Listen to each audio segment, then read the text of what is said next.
السلام عليكم، مرحبا بكم في مطبخ ام علي. اليوم راح نديرو وصفه البغرير، وصفه سهله. تبعوا الطريقه كيفاش راح نديرو هذه الوصفه. عندنا زوج كيسان، انت اختاري الكاس اللي عندك. عندنا هذا الكاس راح ندير فيهم زوج كيسان تاع سميد، زوج كيسان. وعندنا كاس تاع فرينه، كاس تاع الفرينه راح نخلو نص مغرف تاع ملح، ومغرف كبيره تاع الخميره ونص لان الحال راه بارد، ونص مغرف تاع السكر. نخلط هذو ماء. عندي 3 كيسان تاع ماء دافي، ونخلط.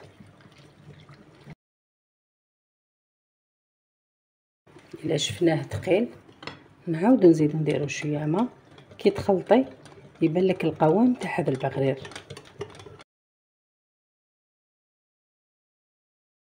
وندير كيس خميره بوزن 10 غرام. نتبع الخلطه تاعي مليح. دوك نحطو في الميكسور.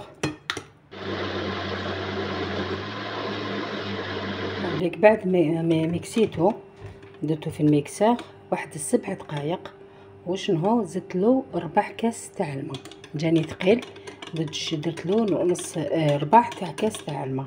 نغطيه ونخليه واحد 10 دقائق، واحد 10 دقائق قسم يطلع لي شويه برك.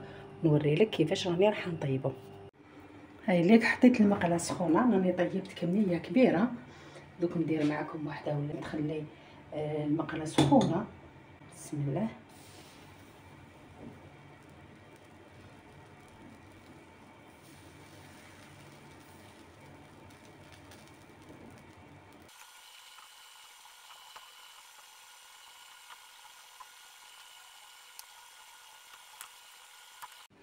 اوريك البغرير تاعي ما شاء الله. شوفي كيفاش خرج، ما شاء الله، يعني مثقب.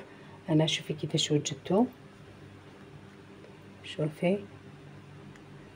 انا ما نحبوش بيض، نحبو محمر البغرير تاعي. هاوليك ديروا له الزبده ولا العسل ولا كيما حبيتي كيفاش ديريه. ان شاء الله يكون عجبك هذا البغرير تاعي وتجربيه.